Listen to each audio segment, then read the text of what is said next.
اپنی بارگاہ سمدیت میں قبول فرمائے۔ اللہ تعالیٰ قرآن پاک میں ارشاد فرماتا ہے وَمَا خَلَقْتُ الْجِنَّ وَالْإِنسَ إِلَّا لِيَعْبُدُونَ۔ اللہ تعالیٰ نے جنوں کو انسانوں کو اپنی عبادت کے لیے پیدا کیا ہے۔ ہم ذرا توجہ کریں، غور کریں، ہمارا مزاج کیا ہے۔ ہم اگر کوئی چیز بناتے ہیں نا، مثال کے طور پر قلم ہے، پینسل ہے، کمپنی نے اس لیے بنائی ہے کہ لکھے، وہ جب تک لکھتی رہے اس کی قدر ہے، اس کو سنبھال کے رکھا جاتا ہے، اس کی حفاظت کی جاتی ہے۔ جب وہ اپنا کام چھوڑ دے تو ہم کیا کرتے ہیں؟ ہم اٹھا کے کوڑے کے ڈھیر پہ پھینک دیتے ہیں۔ یہ ہمارا مزاج ہے۔ یعنی مطلب یہ ہے کہ جو چیز اپنے مقصد میں پورا نہ اترے، وہ کام نہ کرے جس مقصد کے لیے اسے بنایا تھا، پھر اسے اٹھا کر کوڑے کے ڈھیر پہ پھینکا جاتا ہے۔ تو ہم تھوڑا سا یہ بھی تو سوچ لیں کہ ہمیں کس مقصد کے لیے بنایا ہے۔ ہمارے پیدا کرنے کا بھی آخر میں مقصد ہے کہ کوئی نہیں؟ اللہ نے اپنی عبادت کے لیے پیدا کی ہے۔ اگر ہم یہ عبادت نہیں کریں گے تو پھر ہمارا کیا حال ہوگا؟ اگر بچے ہوئے ہیں تو حضور کے صدقے بچے ہوئے ہیں، تو اس لیے حضور پہ بھی کثرت کے ساتھ درود پڑھا کرو کہ یا رسول اللہ صلی اللہ علیہ وسلم اپنا مقصد حیات پورا نہیں کر رہے، آپ کے صدقے بچے ہوئے ہیں، اس لیے حضور کی ذات میں درود و سلام بندے کو بھیجنا چاہیے۔ اچھا، یہاں پر بڑی قابل غور بات ہے، بڑی توجہ طلب بات ہے۔ ہمارا مزاج پتہ کیا ہے؟ ہم دو نیکیاں کرنے پھر اتراتے پھرتے ہیں کہ میں نے پتہ نہیں کیا پہاڑ فتح کر لیا ہے۔ دو نیکیاں کر کے مانگ کرتے ہیں۔ کبھی آپ نے سوچا ہے خلفائے راشدین کا مزاج کیا تھا؟ بزرگان دین ہمارے اسلاف کا مزاج کیا تھا؟ ہم سب کچھ بھول کے بیٹھے ہیں۔ ہمیں بس یہ ہے کہ صبح روٹی کھانی ہے، پھر شام کو کھانی ہے، سو جانا، صبح اٹھ کے پھر کام پہ چلے جانا ہے۔ صرف اسی مقصد کے لیے پیدا کیا گیا ہے۔ حضرت ابو بکر صدیق رضی اللہ تعالیٰ عنہ انبیاء کے بعد کائنات میں اگر کسی کا مقام ہے وہ سیدنا صدیق اکبر رضی اللہ تعالیٰ عنہ کی مبارک ذات ہے۔ آپ کا ایک غلام کھانا لے کر آئے، سیدنا صدیق اکبر رضی اللہ تعالیٰ عنہ نے ایک لقمہ اٹھا کر منہ میں ڈال لیا، کھا لیا۔ غلام عرض کرنے لگا حضرت آپ کو پتہ یہ کھانا کہاں سے آیا ہے؟ میں منتر پڑھتا تھا، اس منتر سے جو پیسے ملے تھے اس کا میں کھانا لے کر آیا۔ حضرت سیدنا صدیق اکبر رضی اللہ تعالیٰ عنہ نے فوراً اپنی انگلی منہ میں ڈالی اور کھانے کی کہہ کر دی، پھر ڈالی، پھر کہہ کی، پھر ڈالی، یہاں تک کہ خون آنا شروع ہو گیا۔ یہ باتیں کرنی بڑی آسان ہے، اس کا پریکٹیکل ملتا نہیں۔ خون آنا شروع ہو گیا۔ صحابہ نے عرض کی حضور بس کر دیجیے، اللہ معاف کرے گا، آپ کو بس کر دیں۔ آپ نے فرمایا نہیں، عمر عثمان علی کو بلاؤ۔ صحابہ کرام آگے، حضرت ابو بکر صدیق رضی اللہ تعالیٰ عنہ فرمانے لگے یہ بتاؤ اللہ میرا قصور معاف فرما دے گا؟ صحابہ کہنے لگے کیا بات کر رہے ہو، آپ کو کون سا پردہ تھا، اللہ تعالیٰ معاف کر دے گا جی، آپ بس امید رکھیں۔ فرمایا نہیں، مجھے چاہیے تھا میں پہلے پوچھ لیتا، میں نے کیوں انجانے کے اندر حرام لقمے کو اپنے پیٹ میں اتارا ہے؟ انجانے میں اگر حرام کا لقمہ پیٹ میں اتر جائے، سیدنا صدیق اکبر رضی اللہ تعالیٰ عنہ کا مزاج یہ ہے کہ خوف خدا کا عالم یہ ہے، سارے کھانے کی کہہ بھی کر دیے پھر بھی اپنے رب سے ڈر رہے ہیں۔ آج ہم تو حرام کو اپنا حق سمجھ کے کھا رہے ہیں۔ کسی سے کہا جائے نا یہ رشوت حرام ہے، وہ کہتے نہیں جی صبح سے شام تک کھڑا ہوں روڈ پہ تو میرا حق کوئی نہیں۔ بھی تو اپنی ڈیوٹی لیتا ہے، تو اپنی تنخواہ لیتا ہے۔ مقصد یہ ہے کہ ہم حرام کھا رہے ہیں پھر اس کو اپنا حق سمجھ رہے ہیں۔ نبی کریم علیہ السلام کی جب ولادت باسعادت ہوئی نا، شیطان نے اپنے سر میں خاک ڈالی، رونا پیٹنا چیخنا چلانا شروع کر دیا۔ سارے شاگرد اس کے جمع ہو گئے، استاد جی کیا بات ہے، آج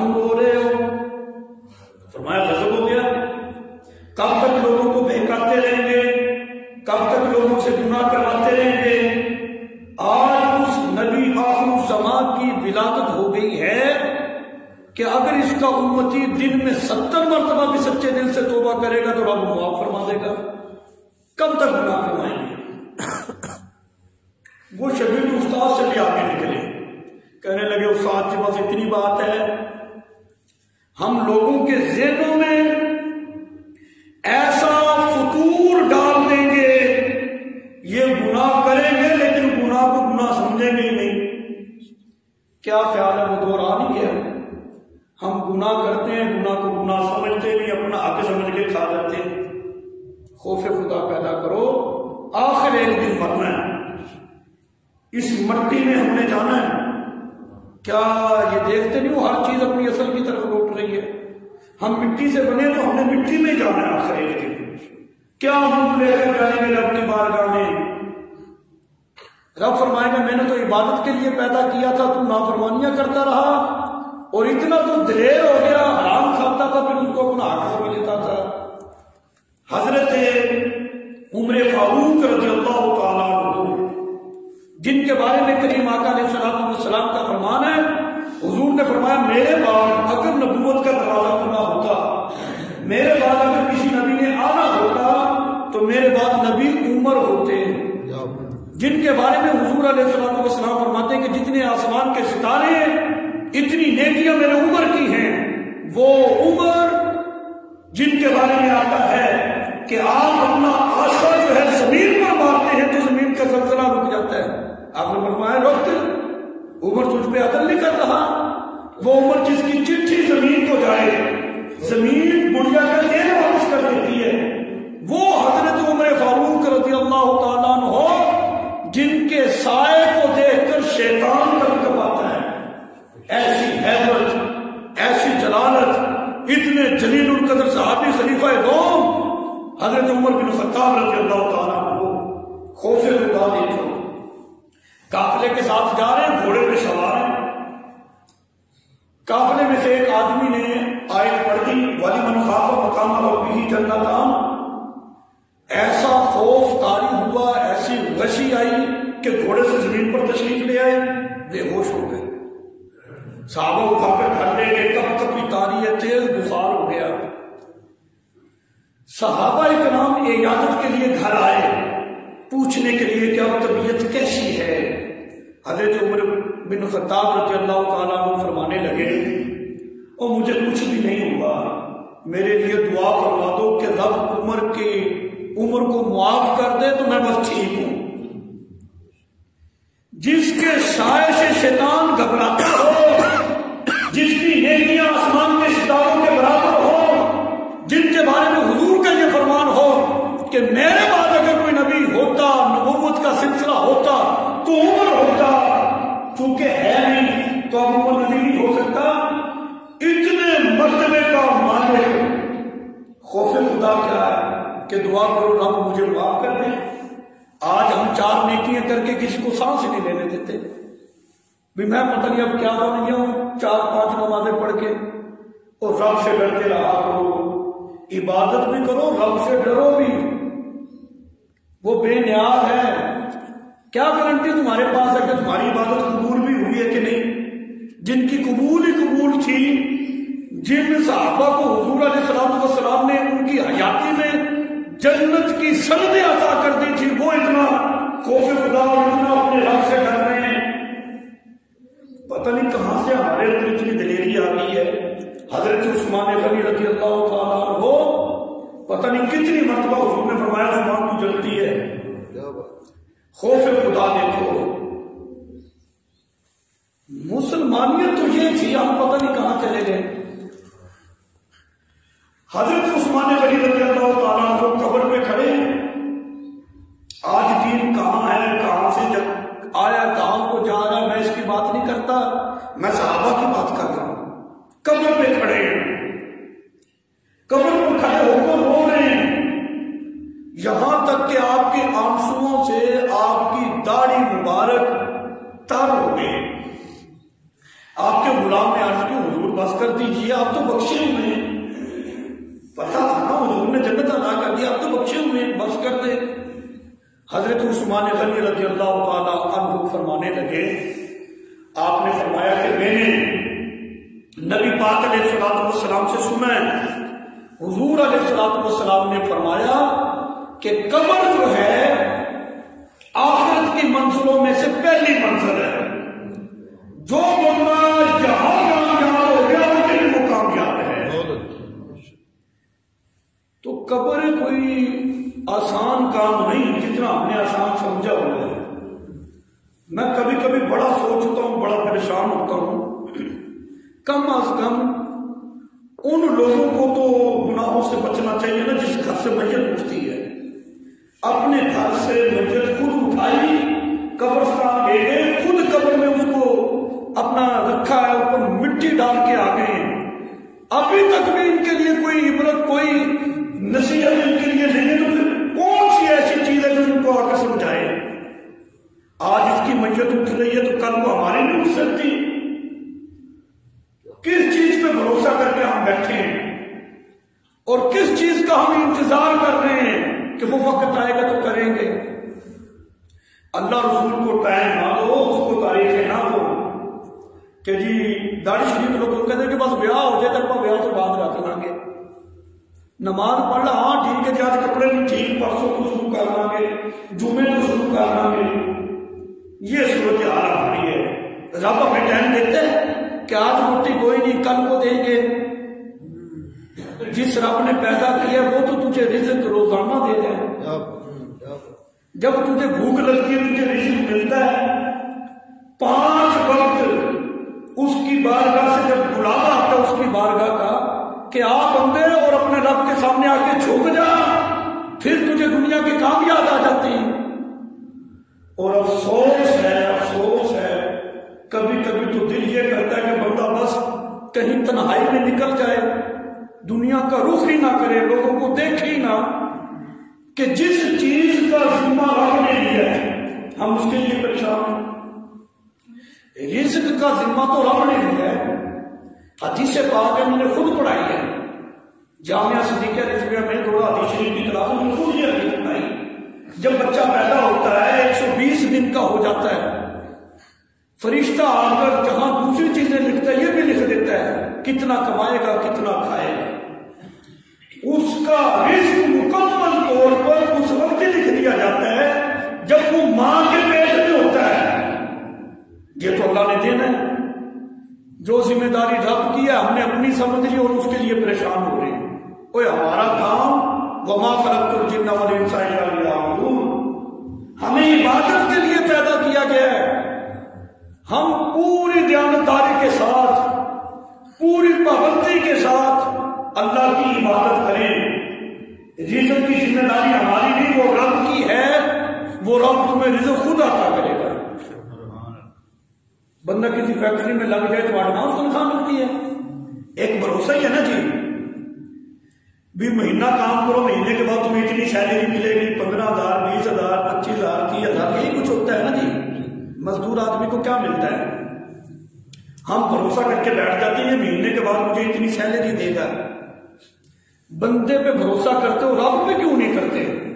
رب کہتا ہے میں نے تجھے عبادت کے لیے پیدا کیا، کر میری عبادت، رزق کا ذمہ میرا ہے، میں تجھے رزق دوں گا۔ بندوں پہ بھروسہ کرتے ہو، اعتماد کرتے ہو، رب پہ نہیں، پھر کہتے ہو جی ہم تو وعدہ لا شریک کو مانتے ہیں۔ کوئی اپنے قول فعل میں دل کی اور زبان کے مطابق تو کرو، بھروسہ کہیں پہ کرتے ہو، مانتے کسی اور کو۔ خیر، حضرت مولا علی پاک رضی اللہ تعالیٰ عنہ ہر چیز راہ خدا میں خیرات کر دی، سب کچھ رب کی راہ میں خیرات کرنے کے بعد مولا علی پاک رضی اللہ تعالیٰ عنہ اپنی داڑھی شریف پکڑ کے رب کی بارگاہ میں عرض کرتے ہیں، مولا اگر اب بھی علی کی کوئی خطا ہے تو اسے معاف کر دے۔ یار دیکھو تو صحیح، اتنی پاکیزہ ہستیاں جسے ناطق قرآن کہا جاتا ہے، جو رسول اللہ صلی اللہ علیہ وسلم کی صاحبزادی سیدہ فاطمہ الزہرا رضی اللہ تعالی عنہا ان کے شوہر ہیں، حسنین کریمین کے والد ہیں، اتنی عظمت لیکن خوف خدا عاجزی اور انکساری کیا ہے؟ اللہ اگر کوئی خطا ہے تو معاف کر دے، سب کچھ دے کے ہم ساری نعمتیں رب سے لے کر پھر بھی اکڑ رہے ہیں۔ دیا ہم نے دین کو کیا ہے؟ بندہ اپنا اپنا محاسبہ کرے نا، میں بھی کروں تم بھی کرو، اپنا دائرہ کھینچیں، اللہ سے کتنی نعمتیں لے رہے ہیں اور دین کے لیے ہم کیا کر رہے ہیں۔ صرف شکوے کرنے سیکھے ہیں، ہم نے باتیں بنانی سیکھی ہیں۔ بات کرنی بڑی سوکھی ہوتی ہے، یہ نہیں ہویا وہ نہیں ہویا فلانا نہیں ہویا۔ بات یہ ہے کہ بندہ جب رب کا بندہ ہے تو پھر بندہ بن جائے نا جی۔ حضرت امام اعظم ابو حنیفہ رضی اللہ تعالیٰ جن کی وجہ سے ہم اپنے آپ کو حنفی کہلواتے ہیں، امام اعظم رضی اللہ تعالیٰ آپ بیٹھے رو رہے ہیں۔ ایک شخص نے دیکھا، حضور آپ کیوں اتنا روتے ہیں؟ میں جب بھی دیکھتا ہوں آپ اللہ کی عبادت میں مشغول ہوتے ہیں، علم دین میں آپ کا وقت گزرتا ہے، پڑھنے میں، پڑھانے میں، مطالعے میں، اللہ کی عبادت میں، پھر آپ روتے کیوں ہیں؟ رونا تو ہمیں چاہیے، ہم گناہگار ہیں۔ امام صاحب نے پتہ کیا فرمایا؟ فرمایا تم اس لیے روتے ہو کہ تم سے گناہ ہو گئے ہیں، اس لیے رو رہے ہو، اور میں اس لیے روتا ہوں کہ کہیں مجھ سے گناہ ہو نہ جائے۔ مقصد یہ کہ بندہ جتنا نیک ہوتا ہے اتنا ہی زیادہ اس کے اندر خوف خدا ہوتا ہے، وہ اتنا ہی زیادہ اپنے رب سے ڈرنے والا ہوتا ہے۔ جو دلیر ہوتا ہے نا، اپنی دلیریاں دکھاتا ہے، اس سے بچا کر وہ اتنے ہی رب سے دور ہوتا ہے۔ امام اعظم ابو حنیفہ رضی اللہ تعالیٰ عنہ یہ ہمارے اسلاف تھے، اور مقصد حیات ہونے کا یہ ہونا چاہیے۔ امام اعظم ابو حنیفہ رضی اللہ تعالیٰ عنہ جا رہے تھے، ایک آدمی نے دیکھ کر راستہ بدل لیا۔ امام صاحب بڑے پریشان ہوئے کہ میں اتنا برا ہو گیا کہ مجھے دیکھ کر اس نے راستہ ہی بدل لیا ہے۔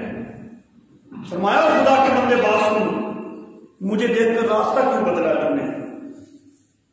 کہنے لگا حضور بات یہ ہے کہ آپ کے پیسے دینے تھے، مقررہ وقت پر وہ لٹا نہیں سکا، شرمندگی کی وجہ سے راستہ بدلا ہے، کوئی اور مسئلہ نہیں۔ امام صاحب فرمانے لگے ہائے افسوس، آج میری وجہ سے رسول اللہ کے امتی کا دل دکھا ہے، اس کو پریشانی لاحق ہوئی ہے۔ فرمایا خدا کے لیے مجھے معاف کر دیں۔ وہ کہنے لگا حضور کیوں اتنا شرمندہ کر رہے ہو؟ قصور میرا ہے، وقت پہ پیسے میں نے نہیں لٹائے، تو معافی بھی آپ مانگ رہے ہیں۔ آپ نے فرمایا نہیں، اس کو چھوڑو، اب میری وجہ سے تجھے تکلیف پہنچی ہے، تیرا دل دکھا ہے، اللہ اور اس کے رسول کی رضا کے لیے مجھے معاف کر دے۔ جب آپ نے ضد کی نا، اس نے کہا ٹھیک ہے جیسے آپ کہتے ہیں میں نے کر دیا معاف۔ آپ مسکرائے، کہنے لگے بھی احسان کا بدلہ پھر احسان ہوتا ہے، تو نے میری خطا معاف کر دی ہے، جا میں اللہ اور اس کے رسول کی رضا کے لیے اپنا قرض تجھے معاف کرتا ہوں۔ یہ ہمارے بزرگ تھے، یہ ہمارے اسلاف تھے۔ ہمیں چاہیے تھا اپنی زندگی کا مقصد ان بزرگوں کے نقشے قدم پر چلتے ہوئے بناتے ہیں۔ آج ہماری صورت حال کیا ہے؟ روپیہ 100 میں کسی سے لینا ہونا، پورے چوک میں سارے محلے داروں کے بیچ میں اس کو جا کے ہم ذلیل کرتے ہیں۔ ہفتہ ہو گیا ابھی تک جس تک وہ ملا کیسے، وہ منتیں، داڑھی کو ہاتھ لگا رہا ہے، پاؤں کو ہاتھ لگا رہا ہے، یار جانے دے یار، غریب ہوں، دیہڑی نہیں لگی، بچوں کے لیے روٹی کوئی نہیں، تجھے پیسے کہاں سے دے دوں، تھوڑی مہلت، کوئی سوال ہی نہیں۔ مسلمان ہیں، ایک مسلمان کو دوسرے مسلمان بھائی کا کوئی احساس ہی نہ رہا۔ یہ ہمارے اسلاف تھے۔ نبی پاک علیہ السلام کی حدیث بھی ہے جس کا مفہوم ہے اپنے مقروض کو زیادہ سے زیادہ مہلت کرو، زیادہ سے زیادہ اس کے لیے آسانی فراہم کرو، تاکہ وہ آسانی سے تمہیں دے، وہ بیچارہ کہیں تمہارے قرض کی وجہ سے پریشان زیادہ نہ ہو جائے۔ بہرحال بات کو تھوڑا سا آگے بڑھائیں۔ حدیث پاک ہے کہ رب کی رحمت جو ہوتی ہے وہ اپنے بندے کا استقبال کرتی ہے۔ رب دیکھو کتنا پیار کرتا ہے اپنے بندے سے، کام ایک ہی اس کے ذمہ لگایا جو ہوتا نہیں، لیکن رب کا بڑا پیار ہے اپنے بندے سے، رب کی رحمت بندے کا استقبال کرتی ہے۔ ذہن میں یہ سوال پیدا ہوتا ہے اللہ کی رحمت بندے کا استقبال کرے تو پھر پریشانیاں کس لیے آتی ہیں، یہ دکھ مصیبتیں کس لیے آتی ہیں؟ رب کی رحمت بندے کا استقبال کرے تو پھر تو سوکھی سوکھ ہونا چاہیے۔ میں نے کہا بات تیری ٹھیک ہے، لیکن مسئلے کو ذرا سمجھ، بچہ ہوتا ہے نا جب کیچڑ میں لت پت ہو جائے، کپڑے اس کے میلے کچیلے ہو جائیں، ماں دیکھ کر پتہ کیا کرتی ہے، اس کا دل کرتا ہے اسے اٹھاؤں اپنے سینے سے لگاؤں، پہلے کیا کرتی ہے 2 تھپڑ لگاتی ہے اس کو، پھر اس کو نہلاتی ہے، اچھے کپڑے پہناتی ہے، پھر سینے سے لگاتی ہے۔ یہ تو مثال سمجھانے کے لیے تھی، بلا تمثیل رب کی رحمت بندے کا استقبال کرتی ہے، لیکن ہم اتنے گناہوں کے اندر آلودہ ہو گئے ہیں، یہ غم و مصیبت کوئی تکلیف آتی ہے یوں سمجھیں یہ کوئی 2 تھپڑ ہے، اس کے بعد رب کی رحمت بندے کا استقبال کر رہی ہوتی ہے، ہمیں صاف کیا جاتا ہے۔ یہ ایک مثال دی تھی، اس کے اوپر میں آپ کو رسول اللہ صلی اللہ علیہ وسلم کی حدیث سناتا ہوں۔ نبی پاک علیہ الصلوۃ والسلام کی حدیث ہے، حضور کا فرمان ہے جب بندے کے گناہ زیادہ ہو جائیں، اتنی نیکیاں نہ ہو جو گناہ کا کفارہ بنے، جس نیکیوں کی وجہ سے گناہ اس کے مٹائے گئے، اتنے زیادہ اس کے گناہ ہو گئے، پھر رب تعالیٰ اپنے بندے کو غم میں مبتلا کرتا ہے، اور اس غم کی وجہ سے، اس تکلیف کی وجہ سے اللہ تعالیٰ اس کے گناہوں کو مٹا دیتا ہے۔ ایک اور حدیث پاک کسی عنوان پہ اللہ تعالیٰ جب اپنے کسی بندے سے پیار کرتا ہے نا، پھر اس کو غم میں مبتلا کر دیتا ہے، پھر وہ جب غم میں روتا ہے تکلیف کے اندر تو اللہ تعالیٰ فرماتا ہے کہ میں نے اس کو غم میں مبتلا اس لیے کیا کہ اس کا رونا مجھے بڑا اچھا لگتا ہے جب یہ روتا ہے۔ مجنون تھا نا جو مجنون، یہ بے ہوش ہو گیا، لوگوں نے اٹھا کر اپنے کعبہ میں اس کو ڈال دیا، جب ہوش آیا نا آنکھ کھلی ایک ہی لفظ زبان پہ ہے، مولا اب تو لیلا دے دے، کعبے سے آواز آئی تجھے لیلا ضرور دیتا، لیکن جب تو تنہائیوں میں بیٹھ کر روتا ہے نا تو مجھے بڑا اچھا لگتا ہے۔ جب یہ آواز مجنون نے سنی اس میں مخصوص کیفیت طاری ہو گئی اور عرض کرنے لگا مولا تو راضی رہے، میں ساری زندگی روتا ہی رہوں گا۔ بات یہ ہے کہ یہ غم، یہ پریشانیاں، یہ دکھ اگر کسی مومن مسلمان کو آتے ہیں تو اس پہ صبر کرے، اس کا اجر بہت بڑا ہوتا ہے۔ یہ اللہ تعالیٰ کا پیار ہوتا ہے، اپنے بندے سے مختلف انداز میں اللہ پیار فرماتا ہے۔ خواجہ حسن بصری رحمت اللہ ہے، یہ ایک نوجوانوں کے لیے نصیحت بھی بن جائے گی اور تھوڑا وضاحت بھی ہو جائے گی جو بات میں کرنا چاہتا ہوں۔ خواجہ حسن بصری رحمت اللہ علیہ نے مائی رابعہ بصری سے کہا تو نیک ہے، چل اس طرح کر تو مجھ سے نکاح کر لے، نکاح کا پیغام بھیجنا حضور کی سنت ہے، بلکہ مسلمانوں کا ماحول ایسا ہونا چاہیے کہ نکاح آسان ہو جائے، نکاح آسان ہوگا تو زنا مشکل ہوگا نا جی، ہم نے نکاح کو مشکل کر دیا ہے، اللہ تعالیٰ اس لعنت سے ہم سب کو محفوظ کرے، زنا اس معاشرے میں آسان ہو چکا ہے، اللہ تعالیٰ بچائے۔ بہرحال آپ نے پیغام نکاح دیا کہ تو وہ نیک ہے، تو مجھ سے نکاح کر لے۔ مائی رابعہ بصری نے سوال کیا اے خواجہ حسن بصری یہ بتا مردوں میں شہوت کتنی ہوتی ہے؟ یہ بات بڑی قابل غور ہے، توجہ سے سننی ہے، مردوں میں کتنی شہوت ہوتی ہے؟ آپ نے فرمایا کہ 1 حصہ مردوں میں شہوت ہوتی ہے اور 9 حصے اس میں عقل ہے۔ اس نے کہا اچھا تو پھر یہ بتاؤ عورتوں میں شہوت کتنی ہے اور عقل کتنی ہے؟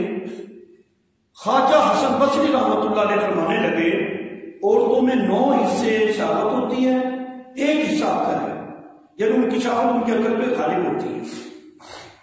مائی رابعہ بصری نے بڑا خوبصورت وہاں پہ ایک جملہ ارشاد فرمایا خواجہ حسن بصری ہمارے پاس ایک حصہ عقل ہے، 9 حصے شہوت ہے، ایک حصے عقل سے اپنی شہوت کو ہم قابو کر کے بیٹھی ہیں۔ کیسے مرد ہو تم؟ 9 حصے عقل تمہارے پاس، ایک حصہ شہوت 9 حصے عقل سے تم سے قابو نہیں ہوتی۔ تو یہ ہے ایک پیغام اور ایک میسج۔ اللہ نے ہمیں 9 حصے عقل دی ہے، ان 9 حصے عقل سے ہم ایک حصے شہوت کو قابو کیوں نہیں کر سکتے؟ مرد اپنے آپ کو قابو کرے تو معاشرے کے اندر برائی کا دروازہ میں کہتا ہوں ہمیشہ کے لیے بند ہو جائے گا۔ مائی رابعہ بصری رحمت اللہ علیہ گھر میں نماز پڑھ رہی ہے، گھر چور آ گیا۔ میری بات سنیں، اب میں جس طرف آپ کو لے جانا چاہتا ہوں، جو بات میں کرنا چاہتا ہوں اس کے قریب آ رہا ہوں۔ گھر میں نماز پڑھ رہی ہے، چور آ گیا۔ اس کا خیال تھا وہ پیرنی ہے، وہ مار متا ہاتھ لگے گا، لیکن اللہ والوں کے پاس دنیا کا مال نہیں، آخرت کا خزانہ ہوتا ہے۔ چور نے ادھر ادھر ہر طرف دیکھا، چور حضرت غوث پاک کے گھر میں گیا تھا نا، تو اللہ والوں کے پاس اگر کوئی بد نیت بری نیت کے ساتھ بھی جائے نا جی، پھر وہ خالی نہیں لوٹتا، اس کی جھولی بھی بھر دی جاتی ہے۔ بندہ چنگی نیت لے کے جائے تو پھر کیا اس کو ملے گا، اس کا وہ سوچیں۔ وہاں ادھر بنا اور ادھر دیکھے، وہ تلاش کرتا رہا، کچھ بھی ہاتھ نہیں لگا۔ جب جانے لگا نا مائی رابعہ بصری نے سلام پھیرا، نماز مکمل ہو گئی، اور فرمایا کچھ ملا بھی ہے؟ کہتا کچھ بھی نہیں ملا۔ فرمایا روک کر پھر ایسے خالی نہ جا، وضو کر، 2 رکعت نماز نفل پڑھ، میں تیرا کچھ کرتی ہوں۔ اس نے سوچا سودا تو ٹھیک ہے، 2 رکعت نماز نفل پڑھ کے رات کھری ہوتی ہے تو کوئی حرج نہیں، وضو کیا، نماز پڑھ گئے۔ مائی رابعہ بصری دوسرے کمرے میں تشریف لے گئی، سر رب کی بارگاہ میں رکھا، عرض کی مولا یہ میرے در سے خالی جا رہا تھا، میں نے تیرے دروازے پہ بھیج دیا ہے، لاج رکھنا۔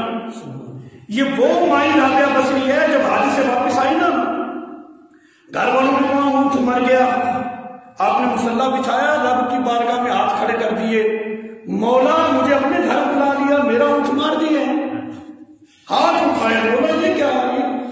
یہ تو میرا ذریعہ تھا، ابھی ہاتھ نیچے نہیں آئے، اونٹ میں حرکت پیدا ہو گئی اور وہ زندہ ہو کے کھڑا ہو جاتا ہے۔ یہ وہ مائی رابعہ بصری ہے کہ حضرت ابراہیم بن ادہم بہت بڑے بزرگ ہیں، بہت بڑا نام ہے۔ جب حج پر گئے نا جی، آج ہمیں تو موبائل سے سیلفی سے ٹائم نہیں نہ ملتا، ہم تو کہتے ہیں کہ 2 بندے میڈیا کے ساتھ ہوں، پل پل کی خبریں جو ہے وہ فیس بک پہ، وہ واٹس ایپ پہ ڈالنے، پتہ چلے حضرت صاحب اب جہاز پہ سوار ہو گئے، اب اترے ہیں، اب طواف کر رہے ہیں، اب صفا مروہ پہ جا رہے ہیں، اب حجر اسود کو چوم رہے وغیرہ وغیرہ۔ ہماری توجہ تو اس طرف ہوتی ہے نا۔ حضرت ابراہیم بن ادہم جب حج میں گئے نا، اخلاص، عقیدت، محبت دیکھو، ہر قدم پہ 2 رکعت نماز نفل، پیدل سفر ہے، ایک قدم اٹھاتی ہے، وہیں پہ مصلی بچھتا ہے، 2 رکعت نماز نفل ادا کرتے ہیں، پھر ایک قدم اٹھاتے ہیں۔ یوں سفر کیا اور نوافل پڑھتے پڑھتے جب پہنچے نا حرم کعبہ میں، دیکھا آگے روحانی طور پر کعبہ ہے ہی نہیں، بیت اللہ شریف روحانی طور پر بندہ اتنی عقیدت کے ساتھ جائے، آگے وہ ملے ہی نہ یار، تو پتہ کیا صورتحال ہوتی ہے؟ ایک ہفتے کی تیاری کے بعد بندہ دوست کو ملنے جائے، سارا کچھ تیار کر کے آگے پہنچے تو گھر کو تالا ہو، تو پتہ کیا صورتحال ہوتی ہے، کیا گزرتی ہے یار، یہ کیا بنا؟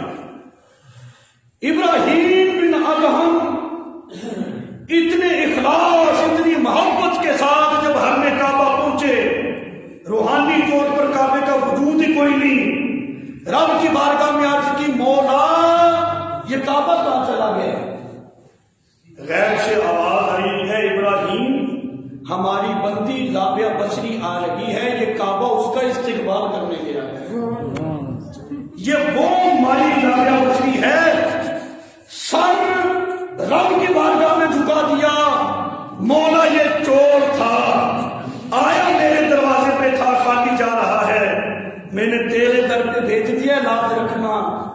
مائی رابعہ بصری فرماتی ہے جب میں آئی نا واپس کمرے میں دیکھا، میں نے تو 2 نفروں کو کہا تھا، وہ تو اب باسی نہیں کرتا، وہ تو پڑھے جا رہا ہے۔ جب سلام پھیرا میں نے کہا باسی کر، تجھے تو 2 نفر کہے تھے، تو پڑھتے ہی جا رہا ہے۔ اس نے کہا مائی ہٹ جا، اب روحانی تار ادھر مل گئی ہے، اب دنیا کا مجھے خزانہ نہیں، رب نے مجھے وہ دولت عطا کر دی ہے کہ اب دنیا کی خزانے کی مجھے ضرورت ہی کوئی نہیں۔ تو یہاں پر یہ بات بڑی قابل غور ہے، کیونکہ ہم جس عنوان پہ گفتگو کر رہے ہیں وہ ہے مقصد حیات، بندہ کیا پیدا ہونے کا مقصد کیا ہے۔ ہمارے اسلاف نے، ہمارے بزرگوں نے اپنی زندگیاں گزار کر پریکٹیکلی طور پر ہمیں سمجھا دیا کہ اپنی زندگی کو اس انداز میں گزارنا ہے۔ حضرت مائی رابعہ بصری وہ بھی تو خاتون تھی، اتنا بڑا عالی شان مقام اس کو کس طرح ملا ہے کہ جس مقصد کے لیے اس کو پیدا کیا گیا تھا اس نے اس مقصد کو پورا کیا۔ جب بندہ اپنے مقصد میں کامیاب ہوتا ہے تو پھر انعام اسی کو دیا جاتا ہے، اور جب بندہ اپنے مقصد کو چھوڑ دیتا ہے تو پھر اس کا ٹھکانہ کوڑے کا ڈھیر ہوتا ہے۔ بلب ہے جب تک اپنا کام کرے لگا رہے گا، خراب ہو جائے گا اتار کے پھینک دیں گے۔ مقصد یہ ہے کہ جب تک بندہ اپنے مقصد میں پورا اترتا ہے تو اس کی ویلیو، اس کی قدر، اس کی شان، اس کی عظمت ہوتی ہے، اور جب اپنے مقصد کو وہ چھوڑتا ہے، اس سے پیچھے ہٹتا ہے تو پھر اس کی کوئی حیثیت نہیں رہ جاتی۔ تو یہاں پر میں اگر یہ بات کروں تو بڑی مناسب رہے گی کہ حضرت فضیل بن عیاض رحمۃ اللہ علیہ، اگر ہم ان کی زندگی پہ نظر ڈالتے ہیں تو بہت بڑا مشہور ڈاکو تھا، لوگ اس کے نام کو سن کر گھبرا جایا کرتے تھے، ڈر جایا کرتے تھے۔ آخر اتنا بڑا مقام، اتنی شان اس کو ملی کہاں سے؟ کہاں سے اس نے یہ مقام حاصل کیا ہے؟ ہوا یوں، ایک تجارتی قافلہ آ رہا ہے، لوگوں نے کہا سنبھل کے، آگے فضیل کھڑا ہے، سارے قافلے پہ خوف طاری ہو گیا، اب کیا بنے گا؟ کسی سمجھدار نے کہا یار گھبراؤ نہیں، فضیل جتنا بڑا بھی ڈاکو ہے لیکن یہ قرآن کا بڑا حیا کرتا ہے، تم ایسا کرو ایک قرآن پڑھنے والا قاری حافظ اپنے قافلے میں شامل کرو، اسے کو قرآن کی تلاوت کرے، قرآن کی تلاوت کرتے ہوئے گزر جانا، وہ تمہیں کچھ کہے گا ہی نہیں۔ انہوں نے ایک حافظ قرآن کو اپنے قافلے میں شامل کر لیا اور اس نے تلاوت قرآن شروع کی۔ جب وہ قافلہ فضیل کے پاس پہنچا تو اس نے وہ آیت تلاوت کی جس کا ترجمہ بنتا تھا کہ ابھی وہ وقت نہیں آیا کہ تمہارے سر جھک جائیں۔ اس ایک آیت نے فضیل کی ساری زندگی کو بدل کے رکھ دیا، ہر چیز چھوڑ دی، لوٹا ہوا مال جو تھا لوگوں کو واپس کر دیا، توبہ کر لی، گھر گھر جاتا ہے، دروازے کھٹکھٹاتا ہے، میں نے توبہ کر لی ہے، مال میرے پاس ہے کوئی نہیں، خدا کے لیے مجھے معاف کر دو۔ ایک یہودیوں کا بہت بڑا عالم تھا، اس کا بڑا مال اس نے لوٹا تھا، اس کے پاس چلا گیا، اور جی آپ کو پتا ہے میں نے توبہ کر لی ہے، ایسا کر کے مجھے معاف کر دے، میرے پاس مال کوئی نہیں، وہ میں اڑا گیا ہوں۔ وہ بڑا سیانہ تھا، اس نے اپنی کتاب میں پڑھ رکھا تھا رسول اللہ صلی اللہ علیہ وسلم آخری نبی کا امتی جب توبہ کرے گا تو اس کی شان کیا ہوگی۔ اس نے کہا چلو اس میں تجربہ کرتے ہیں، اس نے کہا فضیل ایسے میں نہیں معاف کرتا، میں نے یہ قسم کھا رکھی ہے کہ تو جب تک مجھے مال واپس نہیں دے گا میں تجھے معاف نہیں کروں گا۔ چلو میری قسم بھی پوری ہو جائے گی، تو ایسا کر وہ تھیلی پڑی ہے وہ اٹھا کر مجھے دے دے تو میں تجھے معاف کر دوں گا۔ اس میں تھی مٹی، اس نے تو تجربہ کیا، فضیل نے وہ تھیلی اٹھائی اور جب اس کو دی، اس نے کھولا تو وہ زیورات سے بھری ہوئی، سونا بن گئے، سکے بن گئے۔ فضیل نے کہا مجھے معاف کر کے دے، ابھی نہیں، ایک شرط ہو رہا ہے، ایسا کر مجھے کلمہ پڑھا کے مسلمان کر۔ فضیل نے کہا یار اتنی بڑی تبدیلی یکدم تیرے اندر کیسے آ گئی؟ اس نے کہا کہ میں نے اپنی کتاب میں پڑھا ہے جب نبی آخر الزمان کا امتی سچی توبہ کرے گا وہ مٹی کو ہاتھ لگائے گا اور اس کو بھی سونا بنا دے گا۔ اب مجھے پتا چل گیا تیری توبہ بھی سچی ہے، تیرا مذہب بھی سچا ہے، کلمہ پڑھا کے مسلمان کا۔ مقصد یہ کہ بندہ سچی توبہ کرے تو صحیح۔ اس امت کا مقام اور اس امت کی شان یہ ہے کہ یہ تو مٹی